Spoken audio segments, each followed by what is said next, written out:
¿El cristianismo engañó al mundo? La filosofía implacable de Schopenhauer. ¿Alguna vez te has preguntado si las religiones más poderosas del mundo son simplemente elaborados mecanismos de consuelo? ¿Y si todo lo que consideramos sagrado fuera apenas un velo que nos impide ver la verdadera naturaleza de nuestra existencia?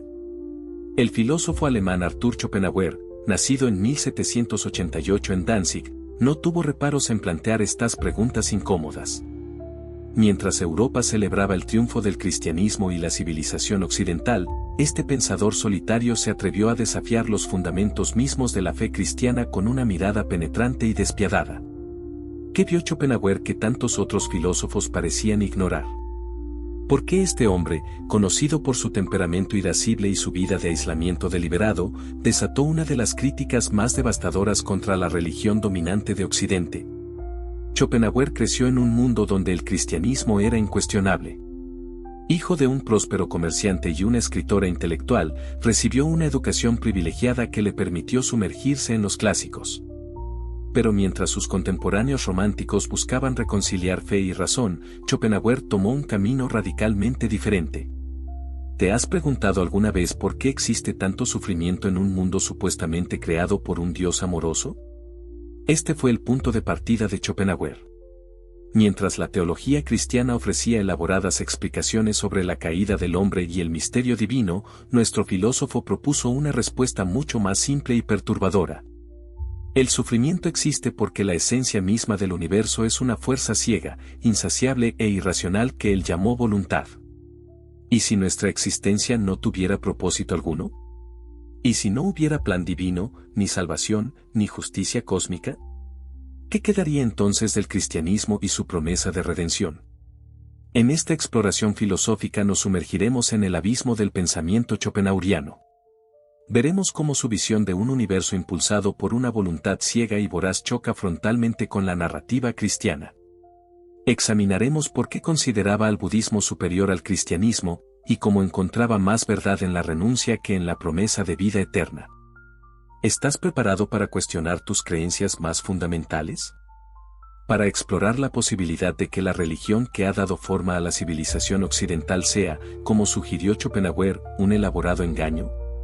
¿O quizás descubriremos que incluso en su feroz crítica hay elementos que paradójicamente reafirman algunas verdades cristianas? Acompáñanos en este viaje filosófico por la mente de uno de los pensadores más provocadores y originales de la historia. Un hombre que no ofreció consuelo fácil, sino la búsqueda implacable de la verdad, por más incómoda que ésta pudiera ser. La voluntad contra Dios. ¿Qué ocurre cuando descubrimos que el universo no fue diseñado con amor, sino impulsado por una fuerza ciega y hambrienta? Esta es la revelación perturbadora que Schopenhauer presenta como alternativa a la visión cristiana de un Dios amoroso y omnipotente. La voluntad, concepto central en la filosofía de Schopenhauer, no es el deseo individual humano, sino una fuerza metafísica primordial que impulsa toda la existencia. ¿Puedes imaginar un cosmos movido no por el amor divino, sino por un hambre insaciable de ser? Esta voluntad no tiene propósito, no tiene moral, no tiene conciencia. Simplemente es y quiere seguir siendo, multiplicándose infinitamente sin objetivo alguno. Pero ¿cómo llegó Schopenhauer a esta visión tan radicalmente opuesta al cristianismo? Su camino intelectual comenzó con Kant, quien había establecido que no podemos conocer las cosas en sí mismas, solo sus manifestaciones. Schopenhauer dio un paso audaz, afirmó que podemos conocer la cosa en sí a través de nuestra experiencia directa como seres corpóreos. Y lo que descubrimos es que somos voluntad encarnada. Cuando sentimos hambre, deseo sexual, sed de poder o ansia de vida, estamos experimentando directamente la voluntad cósmica operando a través de nosotros. ¿No has notado cómo nuestros deseos, una vez satisfechos, rápidamente son reemplazados por otros nuevos? ¿Cómo la satisfacción es siempre momentánea y el anhelo, eterno? Esta es, para Schopenhauer, la evidencia más clara de que la voluntad nunca puede ser saciada. ¿Qué queda entonces de la narrativa cristiana sobre un Dios que crea el mundo por amor? Para Schopenhauer, esta es una fantasía consoladora, un cuento infantil que nos contamos para no enfrentar la verdad aterradora, que existimos sin razón, producto de una fuerza ciega que no nos ama ni nos odia. simplemente nos usa como instrumentos para perpetuarse. La historia del Génesis habla de un Dios que crea con propósito y declara que su creación es buena. Schopenhauer, por el contrario, ve un mundo que, si hubiera sido creado deliberadamente, sería evidencia no de amor divino sino de crueldad cósmica. En sus propias palabras mordaces, si un Dios hizo este mundo, yo no quisiera ser ese Dios, su miseria me rompería el corazón. ¿Has contemplado alguna vez la cantidad de sufrimiento en el mundo natural? Animales devorándose unos a otros, catástrofes naturales, enfermedades devastadoras. ¿Cómo conciliar esto con un creador benevolente? El cristianismo ha elaborado complejas teodiceas para explicar este problema. Schopenhauer lo resuelve de un plumazo: el sufrimiento existe porque la voluntad ciega e insaciable es la esencia del mundo, no un Dios amoroso. La providencia divina, esa reconfortante idea cristiana de que Dios cuida cada detalle de nuestras vidas, es para Schopenhauer una ilusión nacida de nuestra necesidad psicológica de sentir que alguien vela por nosotros. Mirando la historia humana con sus genocidios, epidemias y crueldades, ¿realmente podemos sostener que existe una inteligencia amorosa guiando los acontecimientos? Si el cristianismo promete un cosmos ordenado con propósito, Schopenhauer nos ofrece la visión de un universo que es esencialmente caótico, impulsado por una fuerza ciega que se manifiesta en incontables formas pero siempre con el mismo impulso básico: querer, desear, anhelar sin fin ni propósito. ¿Y qué hay del problema del mal? Mientras los teólogos cristianos han debatido durante siglos por qué Dios permite el sufrimiento, Schopenhauer considera que están planteando el problema al revés. No es que el mal sea una anomalía en un mundo esencialmente bueno, para él, el sufrimiento es la norma en un mundo impulsado por la voluntad insaciable. La verdadera pregunta no es por qué existe el mal, sino cómo podemos encontrar momentos de paz en un universo cuya naturaleza fundamental es el conflicto y la insatisfacción. El cristianismo sostiene que Dios es amor. Schopenhauer responde que la esencia del mundo es voluntad, y la voluntad no ama, quiere. No se preocupa por nuestro bienestar, solo se perpetúa a través de nosotros. ¿No es esto evidente en el cruel mecanismo de la reproducción sexual, donde somos engañados por el placer momentáneo para servir a los intereses de la especie, no a nuestra felicidad individual? ¿Acaso no es significativo que uno de los pensadores más profundos del siglo XIX haya llegado a conclusiones tan diametralmente opuestas a la visión cristiana? ¿O quizás Schopenhauer simplemente articuló lo que muchos sienten pero temen expresar: que el mundo parece indiferente a nuestro sufrimiento, que nuestros deseos nos torturan más que nos satisfacen, y que quizás no hay un plan divino? ¿Solo la ciega voluntad de existir? La moral cristiana bajo escrutinio. ¿Es realmente virtuoso aquel que actúa bien por miedo al infierno o esperanza del cielo? Esta pregunta, aparentemente simple, constituye uno de los ataques más penetrantes de Schopenhauer contra la ética cristiana. Mientras el cristianismo habla de amor al prójimo, nuestro filósofo detecta un egoísmo fundamental en su estructura moral. La ética cristiana se fundamenta en mandamientos divinos respaldados por promesas de recompensas eternas y amenazas de castigos infinitos. ¿Pero no convierte esto toda acción moral en un cálculo interesado? Schopenhauer no dudó en señalar esta contradicción. Para él, una persona que evita hacer el mal solo por miedo al castigo divino no es realmente moral, sino simplemente prudente en su egoísmo. Consideremos la parábola del buen samaritano, tan central en la ética cristiana. La interpretación tradicional celebra la compasión desinteresada. Pero Schopenhauer nos invita a una lectura más profunda: el samaritano ayuda porque reconoce en el hombre herido a otro yo, otra manifestación de la misma voluntad universal que lo habita a él. La verdadera compasión, según nuestro filósofo, no viene de obedecer mandamientos externos, sino de la intuición directa de que la separación entre los seres es ilusoria. ¿Has notado cómo el cristianismo exalta la humildad y la mansedumbre? Schopenhauer, con su mirada suspicaz, ve en esto una estrategia de inversión de valores que beneficia a los débiles.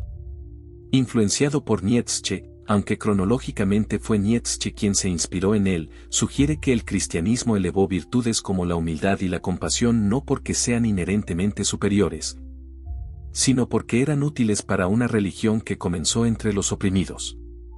La historia del cristianismo está repleta de santos que abrazaron el ascetismo, desde los padres del desierto hasta figuras como Francisco de Asís. Curiosamente, Schopenhauer tiene gran respeto por el ascetismo, pero considera que los cristianos lo practican por razones equivocadas. Para él, el verdadero asceta niega la voluntad de vida no para ganar el cielo, sino porque ha visto a través de la ilusión de la individualidad y reconoce la futilidad del deseo. ¿Te has preguntado alguna vez por qué el cristianismo insiste tanto en la culpa y el pecado? Para Schopenhauer, este énfasis revela una comprensión profunda de la naturaleza humana como manifestación de la voluntad egoísta, pero simultáneamente crea un mecanismo psicológico de control. Al convencer a las personas de su maldad inherente, la Iglesia se posiciona como la única fuente de redención, estableciendo así un poderoso instrumento de influencia social. La doctrina cristiana del pecado original encuentra en Schopenhauer una reinterpretación sorprendente. Para él, hay una verdad profunda en esta idea: nacemos culpables no porque heredemos el pecado de Adán, sino porque nuestra existencia misma como seres individuales es una expresión de la voluntad egoísta.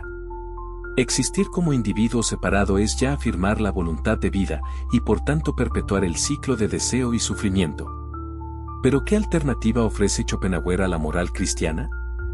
Su ética se fundamenta en la compasión, no como virtud aprendida o mandamiento obedecido, sino como reconocimiento intuitivo de la unidad esencial de todos los seres. Cuando vemos a otro sufrir y sentimos su dolor como propio, estamos trascendiendo momentáneamente la ilusión de la individualidad separada. Este fundamento de la moral en la compasión lleva a Schopenhauer a una valoración sorprendentemente positiva de ciertos aspectos del cristianismo. Cristo en la cruz representa para él no tanto un sacrificio para aplacar a un Dios ofendido, sino el símbolo supremo de la compasión y la negación de la voluntad egoísta. En este punto, su filosofía y cierta interpretación mística del cristianismo parecen converger. Sin embargo, Schopenhauer critica implacablemente cómo la institucionalización del cristianismo pervirtió este núcleo de compasión, transformándolo en un sistema de dogmas, amenazas y promesas. La Iglesia, con su jerarquía y poder temporal, representa para él la antítesis del mensaje de renuncia que ve en Cristo. ¿No resulta paradójico que un filósofo tan crítico del cristianismo encuentre en la figura de Cristo un símbolo de su propia ética? Esta es solo una de las muchas tensiones que hacen de la crítica schopenhaueriana algo más complejo que un simple rechazo. Su relación con el cristianismo es ambivalente, rechaza su teología, pero reconoce en algunas de sus expresiones místicas un reflejo de verdades metafísicas profundas.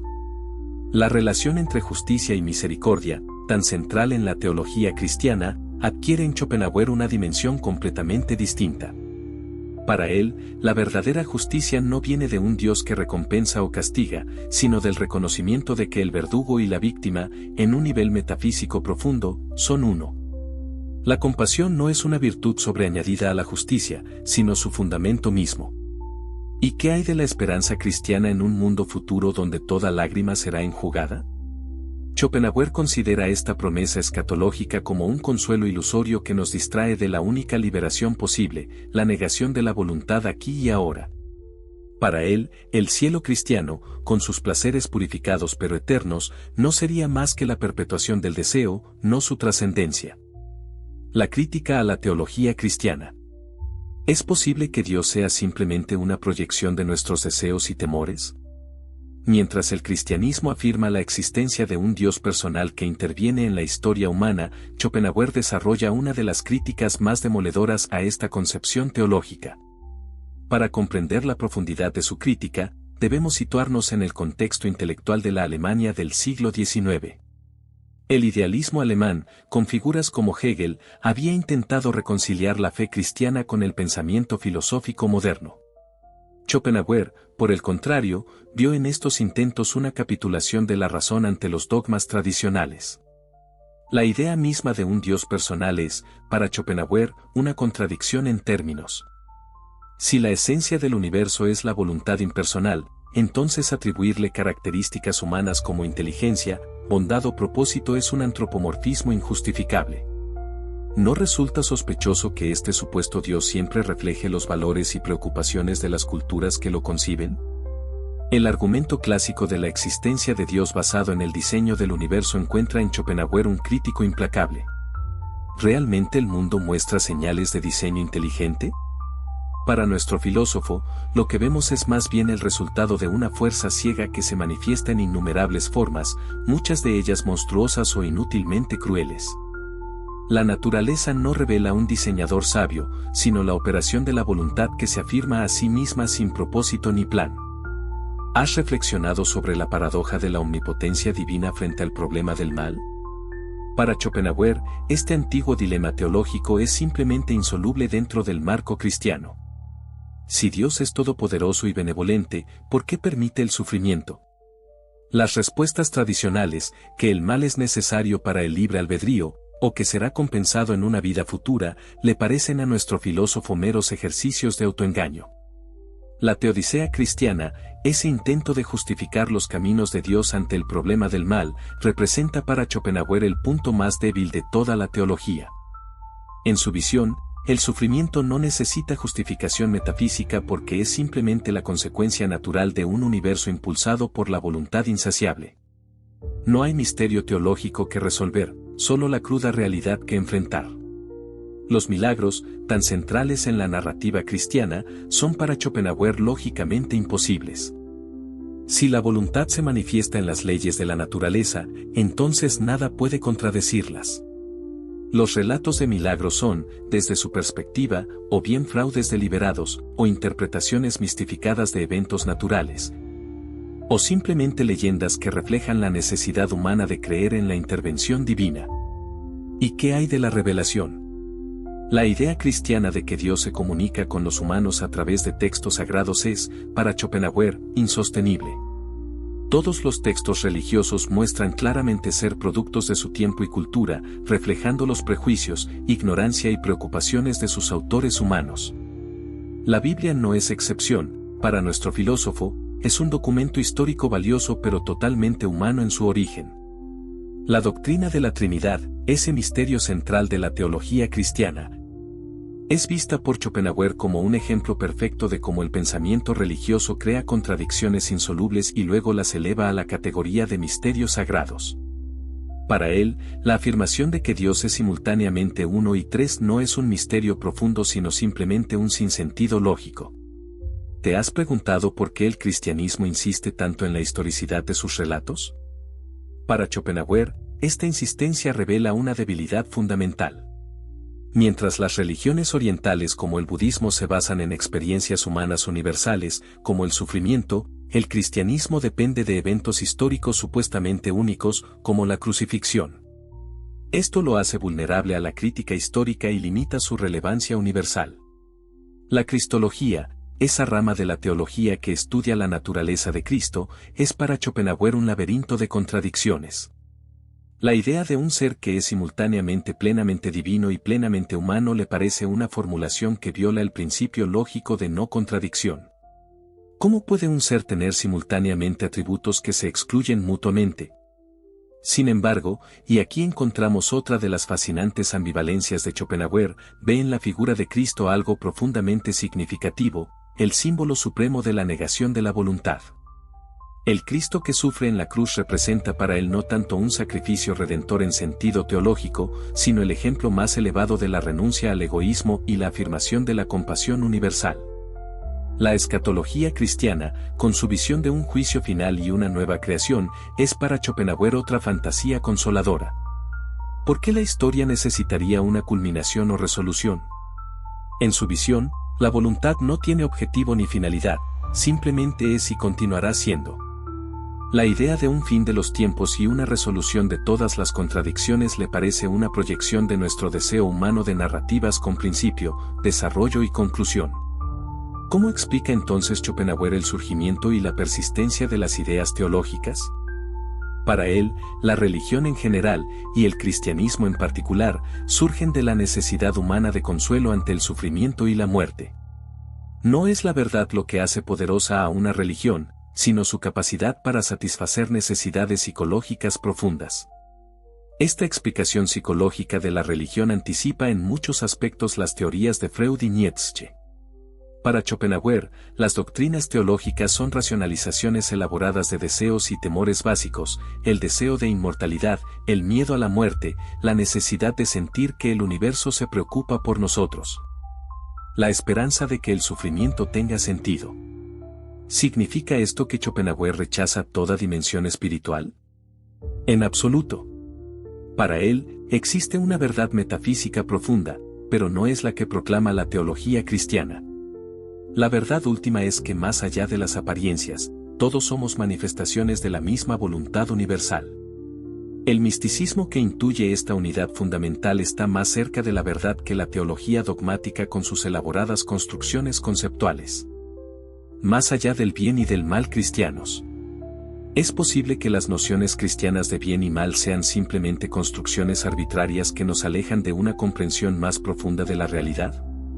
Para Schopenhauer, la respuesta es un rotundo sí.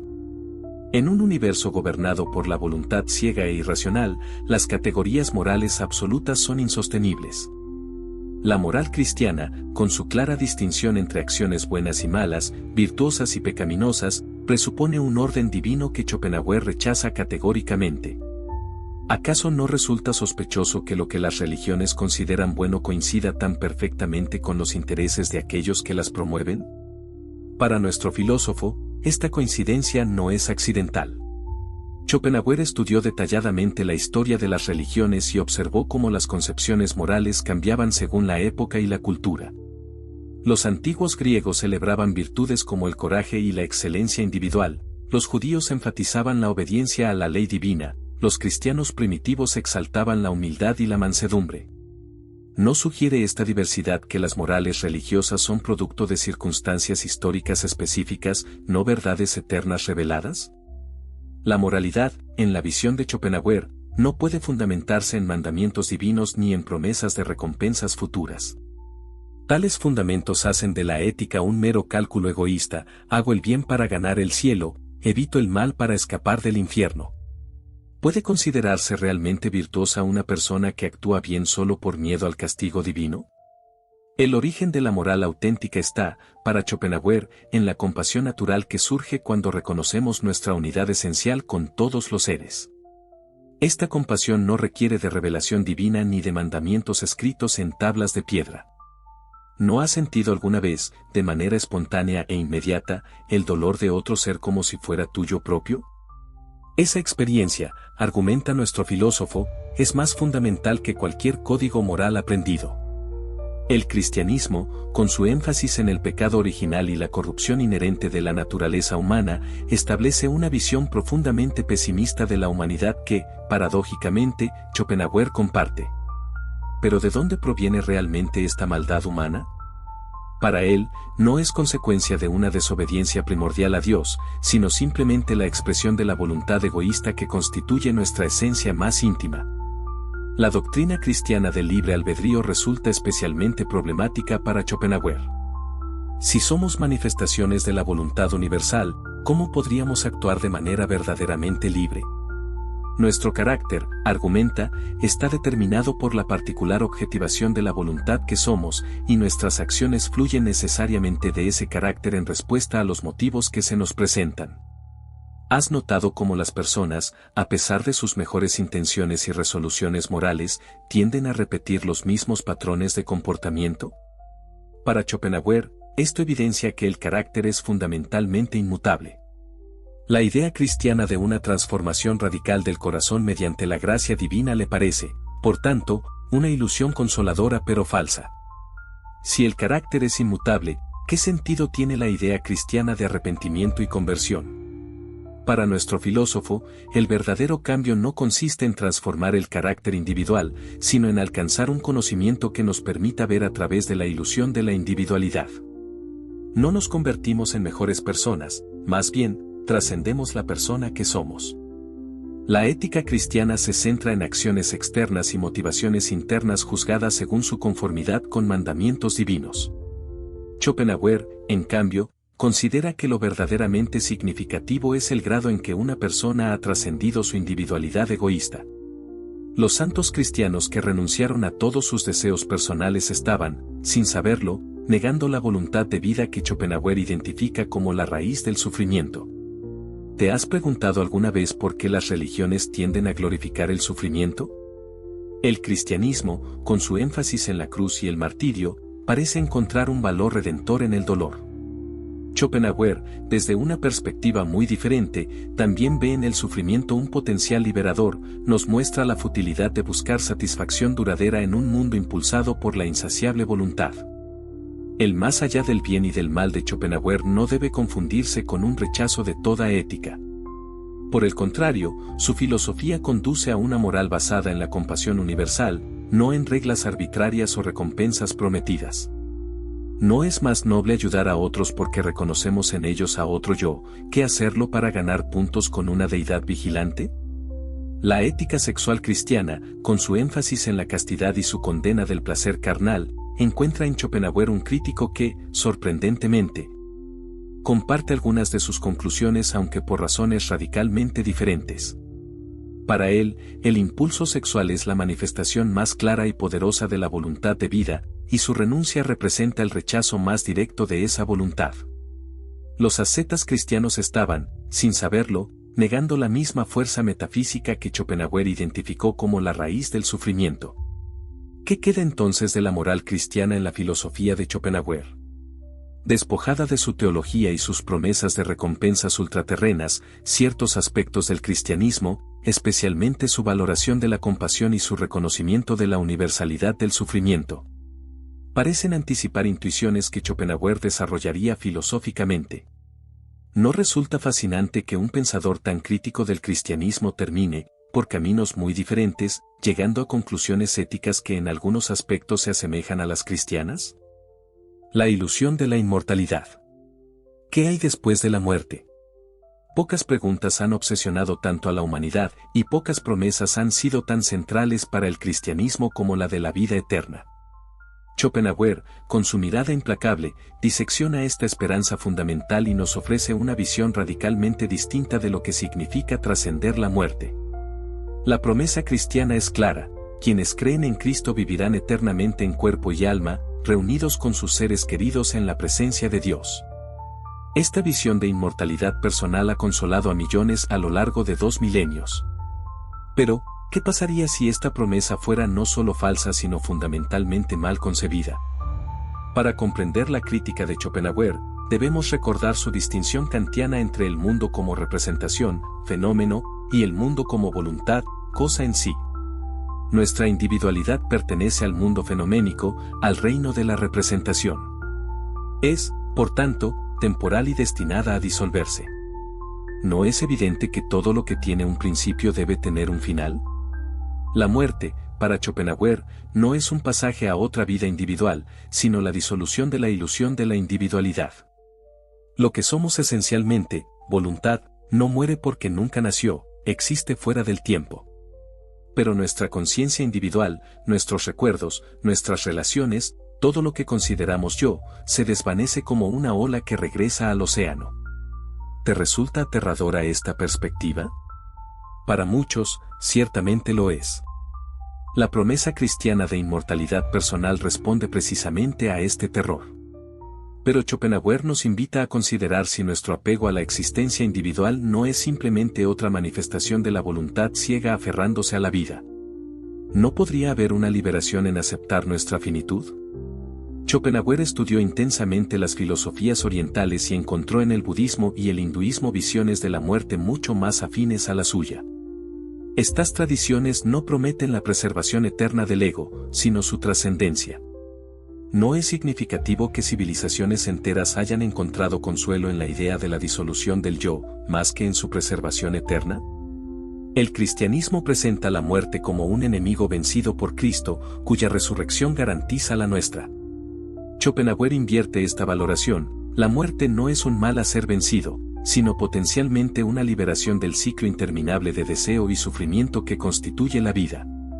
¿Has considerado alguna vez que el verdadero problema no es la muerte sino la vida impulsada por la insaciable voluntad? La doctrina cristiana del cielo y el infierno representa para Schopenhauer el colmo del egoísmo metafísico. La preocupación por el destino eterno del alma individual refuerza precisamente lo que debería ser trascendido, el apego al yo separado. ¿No revela esta preocupación por la salvación personal exactamente el tipo de egoísmo que las enseñanzas morales de Cristo supuestamente deberían ayudarnos a superar? Además, ¿has notado cómo las concepciones del cielo tienden a reflejar los valores y aspiraciones de cada cultura? Los guerreros nórdicos imaginaban un valhalla de combate eterno y banquetes, los musulmanes, jardines sensuales con placeres terrenales purificados, los cristianos medievales, una contemplación beatífica de Dios. ¿No sugiere esto que estos reinos después de la muerte son proyecciones de deseos culturalmente condicionados, no realidades objetivas? La idea de un infierno eterno resulta particularmente problemática para Schopenhauer. ¿Qué justicia podría haber en un castigo infinito por pecados finitos? ¿Y qué bondad en un Dios que permite tal sufrimiento sin fin? Para nuestro filósofo, estas doctrinas revelan no verdades metafísicas sino los mecanismos psicológicos de control mediante el miedo que las religiones han perfeccionado a lo largo de los siglos. Sin embargo, Schopenhauer encuentra en el núcleo de la aspiración cristiana a la vida eterna una intuición válida, que nuestra existencia individual no es todo lo que somos. Lo que el cristianismo expresa mitológicamente como vida después de la muerte, él lo reformula filosóficamente como la indestructibilidad de nuestro ser esencial, la voluntad. Más allá de nuestra existencia temporal como individuos. La pregunta fundamental para Schopenhauer no es sobreviviremos a la muerte, sino qué es lo que realmente somos. Si somos esencialmente voluntad, entonces algo en nosotros es eterno, aunque no nuestro yo consciente. ¿No es fascinante que tanto el cristianismo como Schopenhauer, por caminos tan diferentes, lleguen a afirmar algún tipo de trascendencia de la muerte física? Las diversas tradiciones cristianas han desarrollado complejas teologías sobre el estado intermedio entre la muerte y la resurrección final. Para Schopenhauer, estas elaboraciones revelen nuestro deseo de controlar mediante el conocimiento lo que esencialmente está más allá de nuestro entendimiento. ¿No sería más sabio, sugiere, aceptar lo desconocido como tal? La doctrina cristiana insiste en la resurrección del cuerpo, no solo en la inmortalidad del alma. Schopenhauer ve en esto una confusión de categorías, lo eterno en nosotros no puede ser nuestro cuerpo individual, que pertenece claramente al mundo fenoménico y temporal. El apego al cuerpo, incluso en forma transfigurada, revela para él la dificultad que tenemos para concebir una existencia verdaderamente trascendente. ¿Qué nos queda entonces ante la muerte según Schopenhauer? No la esperanza de preservación personal ni el miedo a la aniquilación total, sino una comprensión más profunda, lo que realmente somos nunca nació y nunca morirá. Solo nuestra manifestación individual, temporal y fenoménica llegará a su fin. Esta visión, más cercana al Oriente que al Occidente cristiano, ofrece según él una liberación del miedo sin recurrir a consoladoras pero infundadas promesas de inmortalidad personal. La filosofía oriental como alternativa. ¿Te has preguntado alguna vez por qué un filósofo alemán del siglo XIX, educado en la tradición occidental y cristiana, encontró más sabiduría en las antiguas filosofías de la India y China que en la religión dominante de su propia cultura? Esta sorprendente afinidad de Schopenhauer con el pensamiento oriental representa uno de los aspectos más fascinantes y revolucionarios de su filosofía. Cuando los primeros textos sánscritos comenzaron a ser traducidos a lenguas europeas a finales del siglo XVIII y principios del XIX, causaron una profunda impresión en ciertos círculos intelectuales. Schopenhauer fue uno de los primeros pensadores occidentales en reconocer la profundidad del pensamiento oriental y en incorporarlo seriamente a su propio sistema filosófico. ¿No resulta notable que, como él mismo afirmó, encontrara en los Upanishads el consuelo de mi vida y el consuelo de mi muerte? El budismo, con su primera noble verdad de que la vida es sufrimiento, dukkha, parecía confirmar exactamente lo que Schopenhauer había formulado independientemente. Que la existencia está intrínsecamente marcada por el dolor. ¿Cómo no iba a sentir afinidad con una tradición que comenzaba reconociendo lo que él consideraba la verdad más fundamental sobre la condición humana? Para apreciar plenamente esta conexión, debemos recordar que Schopenhauer vivió en una época en que Europa estaba embriagada por el optimismo del progreso. La Ilustración había prometido un futuro de razón y felicidad, el cristianismo liberal hablaba de un mundo en constante mejoramiento moral, el capitalismo naciente celebraba el crecimiento y la abundancia. En medio de este coro de voces optimistas, Schopenhauer y el budismo compartían una sobria evaluación: la vida, en su núcleo, es insatisfacción y sufrimiento. ¿Pero por qué sufrimos según estas tradiciones? Aquí nuevamente Schopenhauer encuentra una asombrosa convergencia. El budismo identifica la causa del sufrimiento en el deseo o anhelo, Tana. Schopenhauer lo atribuye a la voluntad insaciable. ¿No son ambas visiones fundamentalmente similares, identificando nuestro constante querer, desear y anhelar como la raíz de nuestra insatisfacción? La noción hindú de Maya, el velo de ilusión que nos hace percibir multiplicidad donde hay unidad, encontró un paralelo directo en la filosofía de Schopenhauer. Para él, el principium individuationis, principio de individuación, que nos hace percibir entidades separadas, es también una ilusión que oculta la unidad fundamental de la voluntad. ¿No es fascinante que tradiciones tan distantes geográfica y cronológicamente llegaran a intuiciones tan similares? Incluso la cosmología budista, con sus innumerables ciclos de creación y destrucción, resonaba con la visión schopenhaueriana de la voluntad eternamente insatisfecha, manifestándose en formas incontables a través del tiempo sin inicio ni fin. Para ambas visiones, no hay un plan divino progresivo como el que presenta el cristianismo, sino un ciclo eterno de manifestación y sufrimiento. El cristianismo ofrece como solución al sufrimiento humano la fe en Cristo y promete la salvación en una vida futura. Tanto el budismo como Schopenhauer proponen algo radicalmente diferente: la liberación está en la negación del deseo aquí y ahora. ¿No es significativo que ambos vean la solución no en satisfacer nuestros anhelos, ni siquiera en un paraíso futuro, sino en trascenderlos completamente? El nirvana budista, ese estado más allá del deseo y el sufrimiento, encuentra su paralelo en lo que Schopenhauer llama la negación de la voluntad de vivir. Ambos representan no una existencia individual beatífica, sino la trascendencia de la individualidad misma. ¿Puede haber mayor contraste con la visión cristiana, donde la salvación implica la preservación eterna del yo individual? Las prácticas ascéticas que Schopenhauer respeta, ayuno, celibato, renuncia a posesiones materiales, están presentes tanto en tradiciones cristianas como orientales. Sin embargo, para él, los ascetas cristianos practican estas disciplinas por las razones equivocadas, para agradar a Dios o ganarse el cielo. El asceta budista o hindú, en cambio, busca directamente la negación de la voluntad, sin referencia a una deidad externa o una recompensa futura. La compasión, tan central en la ética de Schopenhauer, tiene en el budismo su expresión más elevada como karuna. Para ambos, la compasión surge naturalmente cuando se disuelve la ilusión de separación entre los seres. ¿No contrasta esto con la caridad cristiana, que Schopenhauer ve a menudo como una virtud practicada por deber o esperanza de recompensa divina? ¿Te has preguntado por qué las filosofías orientales no desarrollaron el tipo de teodicea tan prominente en el cristianismo? Para Schopenhauer, la razón es clara: no necesitan justificar el sufrimiento como parte de un plan divino bondadoso porque reconocen que el universo no fue creado por un Dios benevolente.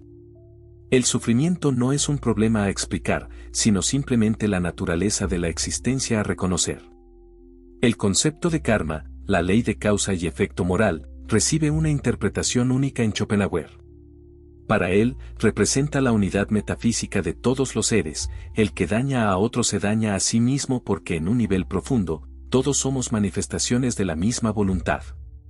¿No es esta una base más profunda para la ética que los mandamientos divinos o el miedo al castigo? Las tradiciones orientales, especialmente el Advaita Vedanta hindú, afirman que nuestra verdadera identidad, Atman, es idéntica a la realidad última, Brahman. Schopenhauer encuentra en esta no dualidad un reconocimiento de lo que él mismo plantea, que bajo la ilusión de la individualidad separada, todos somos manifestaciones de la misma voluntad universal. ¿Puede haber un contraste más marcado con la visión cristiana de almas individuales creadas separadamente por Dios? A pesar de su admiración por las filosofías orientales, Schopenhauer no era un orientalista ingenuo que idealizaba acríticamente estas tradiciones. Reconocía que en la práctica, tanto el budismo como el hinduismo habían desarrollado sus propias mitologías y supersticiones populares. Lo que valoraba era el núcleo filosófico de estas tradiciones, su intuición fundamental sobre la naturaleza de la realidad y la condición humana. Para Schopenhauer, el futuro del pensamiento occidental no estaba en un retorno al cristianismo tradicional, sino en una síntesis con las intuiciones fundamentales del Oriente. No resulta profético que, más de un siglo después, prácticas como la meditación budista y la filosofía no dual del Vedanta hayan encontrado un lugar significativo en la cultura occidental contemporánea? Más allá del bien y del mal cristianos. ¿Es posible que las nociones cristianas de bien y mal sean simplemente construcciones arbitrarias que nos alejan de una comprensión más profunda de la realidad? Para Schopenhauer, la respuesta es un rotundo sí. En un universo gobernado por la voluntad ciega e irracional, las categorías morales absolutas son insostenibles. La moral cristiana, con su clara distinción entre acciones buenas y malas, virtuosas y pecaminosas, presupone un orden divino que Schopenhauer rechaza categóricamente. ¿Acaso no resulta sospechoso que lo que las religiones consideran bueno coincida tan perfectamente con los intereses de aquellos que las promueven? Para nuestro filósofo, esta coincidencia no es accidental. Schopenhauer estudió detalladamente la historia de las religiones y observó cómo las concepciones morales cambiaban según la época y la cultura. Los antiguos griegos celebraban virtudes como el coraje y la excelencia individual, los judíos enfatizaban la obediencia a la ley divina, los cristianos primitivos exaltaban la humildad y la mansedumbre.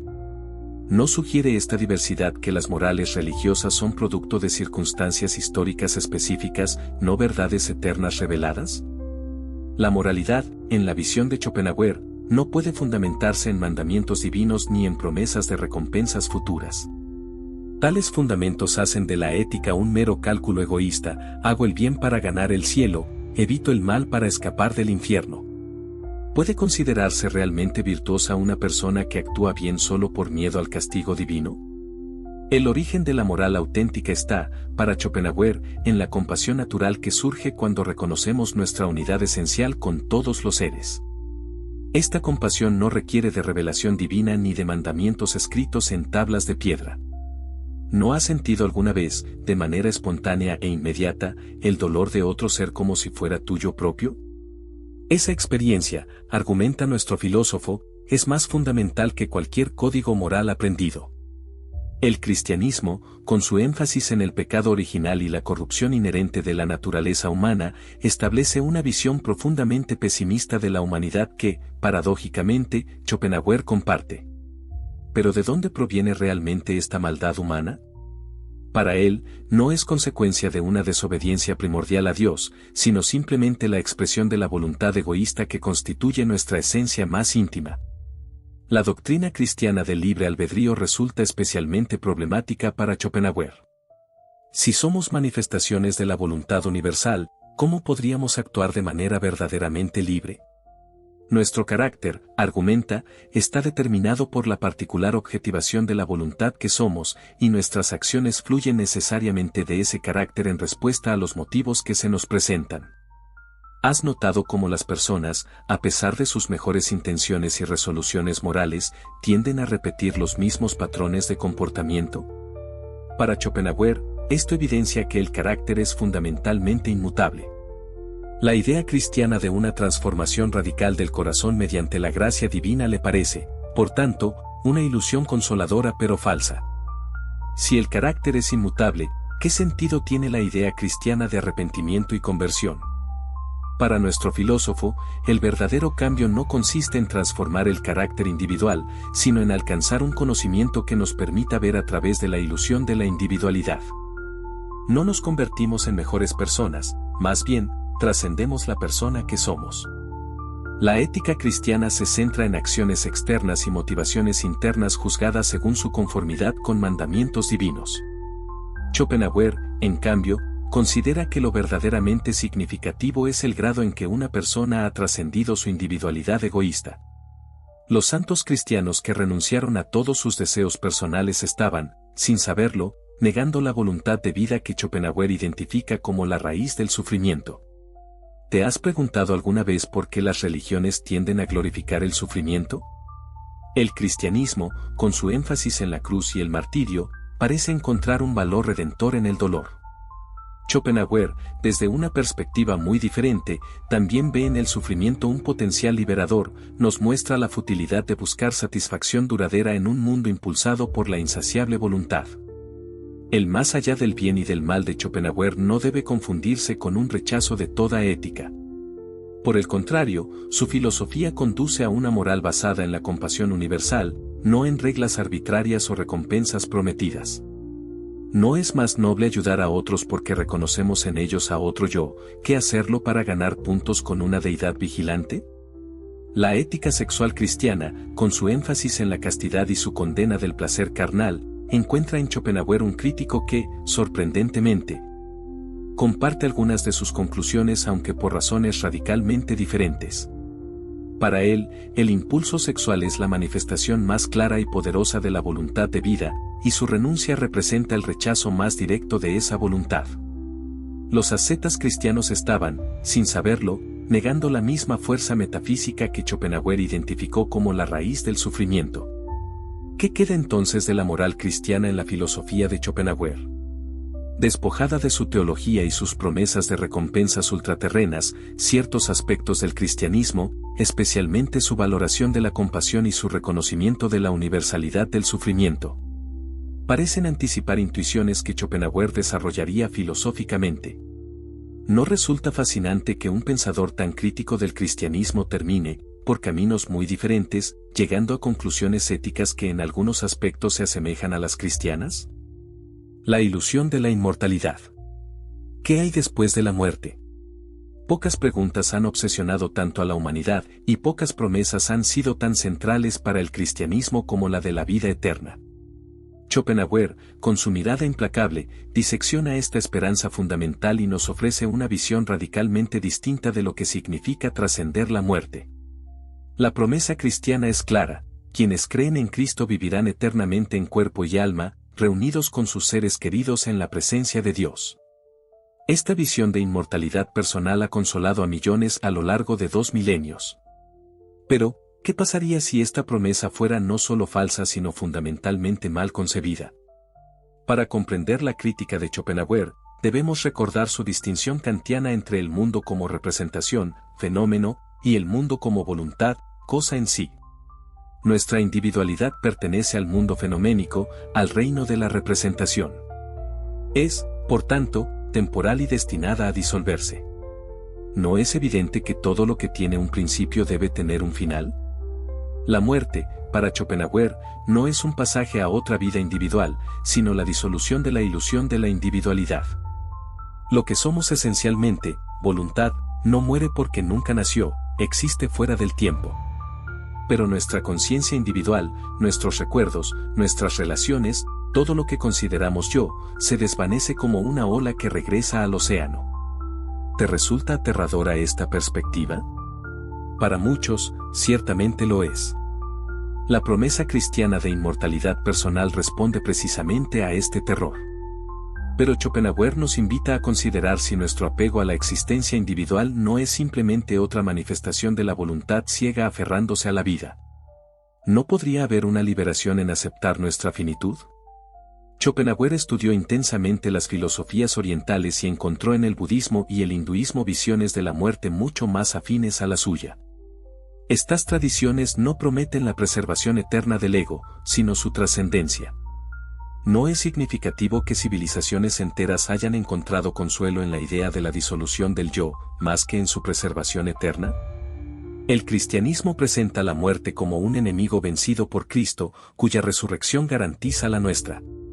Schopenhauer invierte esta valoración: la muerte no es un mal a ser vencido, sino potencialmente una liberación del ciclo interminable de deseo y sufrimiento que constituye la vida. ¿Has considerado alguna vez que el verdadero problema no es la muerte sino la vida impulsada por la insaciable voluntad? La doctrina cristiana del cielo y el infierno representa para Schopenhauer el colmo del egoísmo metafísico. La preocupación por el destino eterno del alma individual refuerza precisamente lo que debería ser trascendido, el apego al yo separado. ¿No revela esta preocupación por la salvación personal exactamente el tipo de egoísmo que las enseñanzas morales de Cristo supuestamente deberían ayudarnos a superar? Además, ¿has notado cómo las concepciones del cielo tienden a reflejar los valores y aspiraciones de cada cultura? Los guerreros nórdicos imaginaban un valhalla de combate eterno y banquetes, los musulmanes, jardines sensuales con placeres terrenales purificados, los cristianos medievales, una contemplación beatífica de Dios. ¿No sugiere esto que estos reinos después de la muerte son proyecciones de deseos culturalmente condicionados, no realidades objetivas? La idea de un infierno eterno resulta particularmente problemática para Schopenhauer. ¿Qué justicia podría haber en un castigo infinito por pecados finitos? ¿Y qué bondad en un Dios que permite tal sufrimiento sin fin? Para nuestro filósofo, estas doctrinas revelan no verdades metafísicas sino los mecanismos psicológicos de control mediante el miedo que las religiones han perfeccionado a lo largo de los siglos. Sin embargo, Schopenhauer encuentra en el núcleo de la aspiración cristiana a la vida eterna una intuición válida, que nuestra existencia individual no es todo lo que somos. Lo que el cristianismo expresa mitológicamente como vida después de la muerte, él lo reformula filosóficamente como la indestructibilidad de nuestro ser esencial, la voluntad. Más allá de nuestra existencia temporal como individuos. La pregunta fundamental para Schopenhauer no es sobreviviremos a la muerte, sino qué es lo que realmente somos. Si somos esencialmente voluntad, entonces algo en nosotros es eterno, aunque no nuestro yo consciente. ¿No es fascinante que tanto el cristianismo como Schopenhauer, por caminos tan diferentes, lleguen a afirmar algún tipo de trascendencia de la muerte física? Las diversas tradiciones cristianas han desarrollado complejas teologías sobre el estado intermedio entre la muerte y la resurrección final. Para Schopenhauer, estas elaboraciones revelan nuestro deseo de controlar mediante el conocimiento lo que esencialmente está más allá de nuestro entendimiento. ¿No sería más sabio, sugiere, aceptar lo desconocido como tal? La doctrina cristiana insiste en la resurrección del cuerpo, no solo en la inmortalidad del alma. Schopenhauer ve en esto una confusión de categorías, lo eterno en nosotros no puede ser nuestro cuerpo individual, que pertenece claramente al mundo fenoménico y temporal. El apego al cuerpo, incluso en forma transfigurada, revela para él la dificultad que tenemos para concebir una existencia verdaderamente trascendente. ¿Qué nos queda entonces ante la muerte según Schopenhauer? No la esperanza de preservación personal ni el miedo a la aniquilación total, sino una comprensión más profunda, lo que realmente somos nunca nació y nunca morirá. Solo nuestra manifestación individual, temporal y fenoménica llegará a su fin. Esta visión, más cercana al Oriente que al Occidente cristiano, ofrece según él una liberación del miedo sin recurrir a consoladoras pero infundadas promesas de inmortalidad personal. La filosofía oriental como alternativa. ¿Te has preguntado alguna vez por qué un filósofo alemán del siglo XIX, educado en la tradición occidental y cristiana, encontró más sabiduría en las antiguas filosofías de la India y China que en la religión dominante de su propia cultura? Esta sorprendente afinidad de Schopenhauer con el pensamiento oriental representa uno de los aspectos más fascinantes y revolucionarios de su filosofía. Cuando los primeros textos sánscritos comenzaron a ser traducidos a lenguas europeas a finales del siglo XVIII y principios del XIX, causaron una profunda impresión en ciertos círculos intelectuales. Schopenhauer fue uno de los primeros pensadores occidentales en reconocer la profundidad del pensamiento oriental y en incorporarlo seriamente a su propio sistema filosófico. ¿No resulta notable que, como él mismo afirmó, encontrara en los Upanishads el consuelo de mi vida y el consuelo de mi muerte?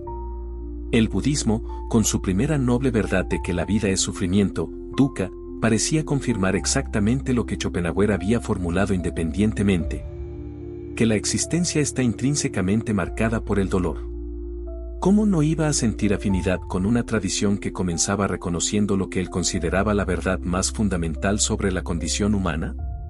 Para apreciar plenamente esta conexión, debemos recordar que Schopenhauer vivió en una época en que Europa estaba embriagada por el optimismo del progreso. La Ilustración había prometido un futuro de razón y felicidad, el cristianismo liberal hablaba de un mundo en constante mejoramiento moral, el capitalismo naciente celebraba el crecimiento y la abundancia.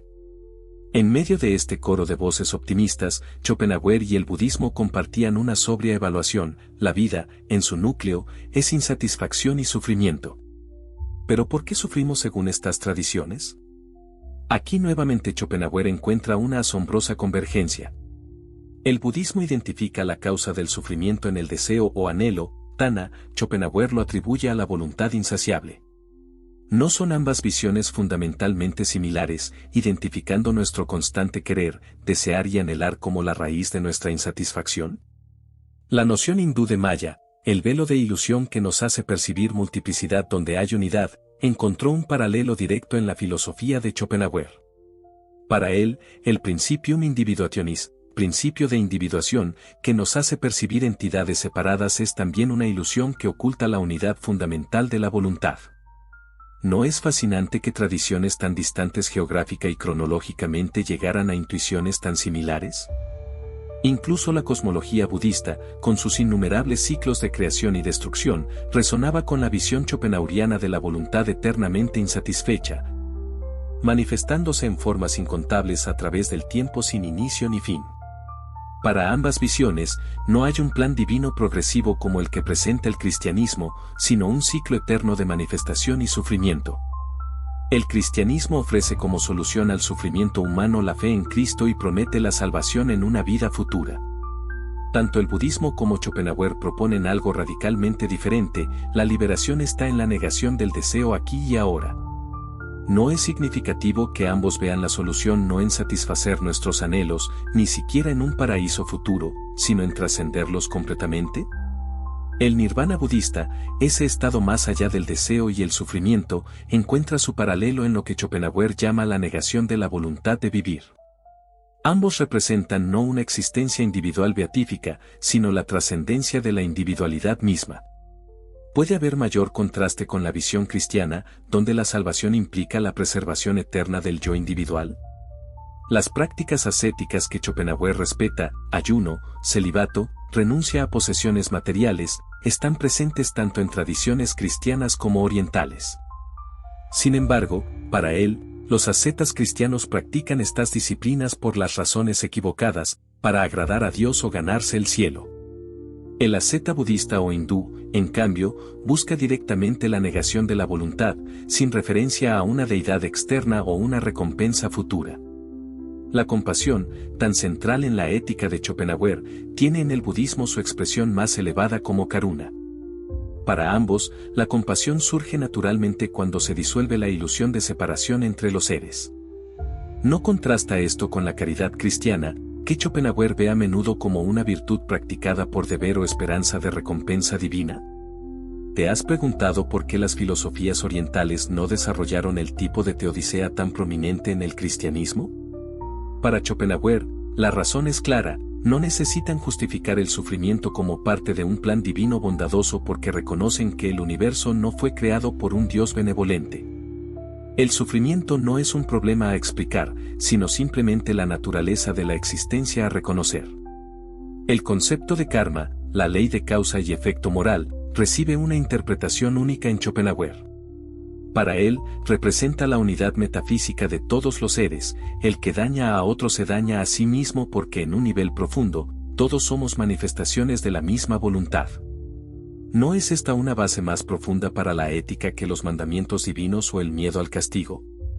Las tradiciones orientales, especialmente el Advaita Vedanta hindú, afirman que nuestra verdadera identidad, Atman, es idéntica a la realidad última, Brahman. Schopenhauer encuentra en esta no dualidad un reconocimiento de lo que él mismo plantea, que bajo la ilusión de la individualidad separada, todos somos manifestaciones de la misma voluntad universal. ¿Puede haber un contraste más marcado con la visión cristiana de almas individuales creadas separadamente por Dios?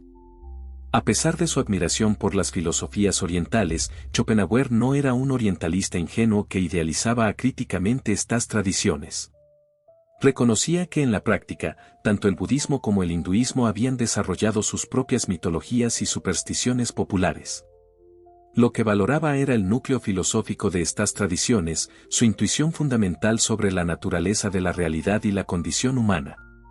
Para Schopenhauer, el futuro del pensamiento occidental no estaba en un retorno al cristianismo tradicional, sino en una síntesis con las intuiciones fundamentales del Oriente.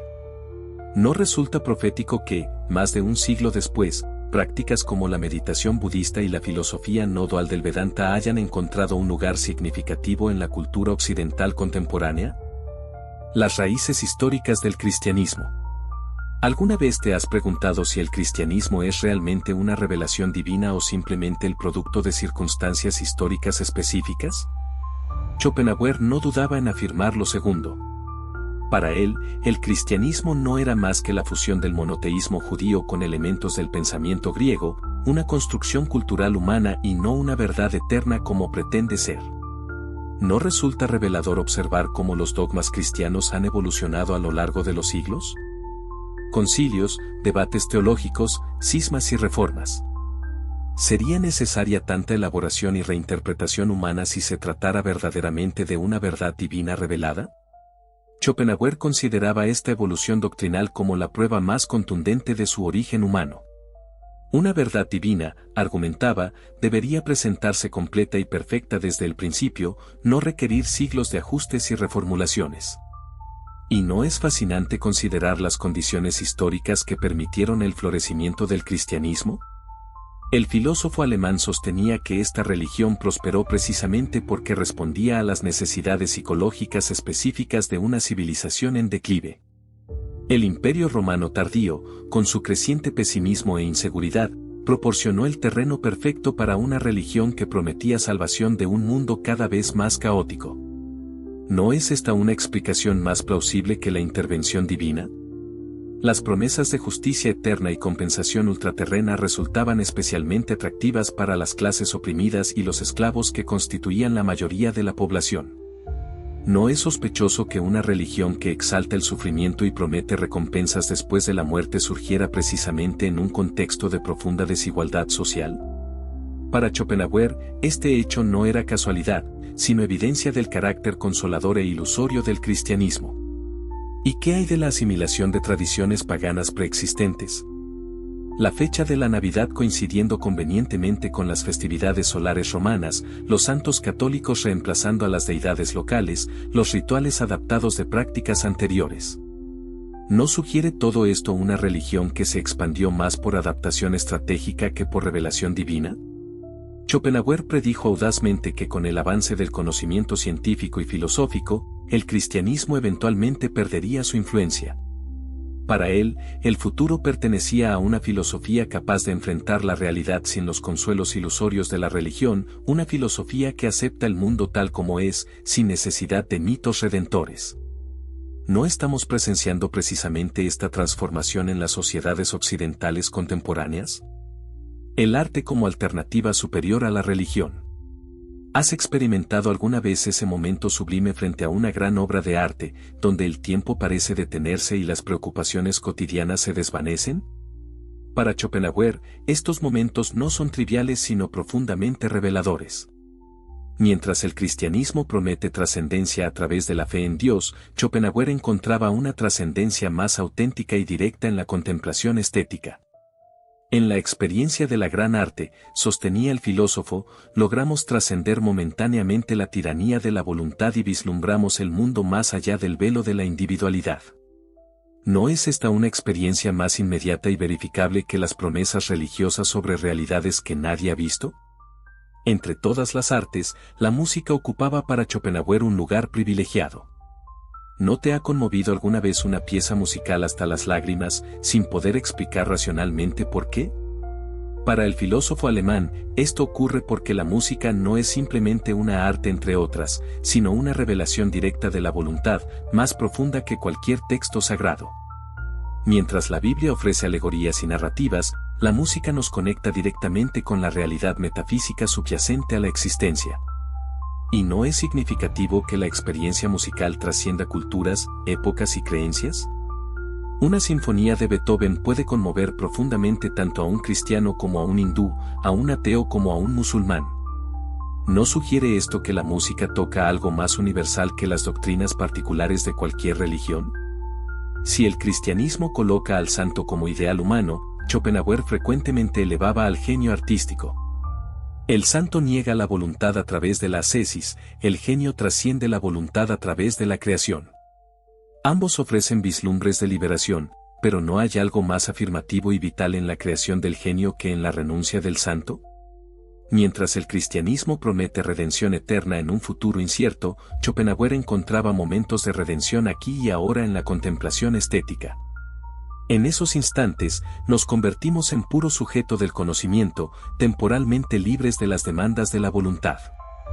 ¿No es preferible esta experiencia directa y verificable a las promesas de paraísos futuros que nadie ha confirmado?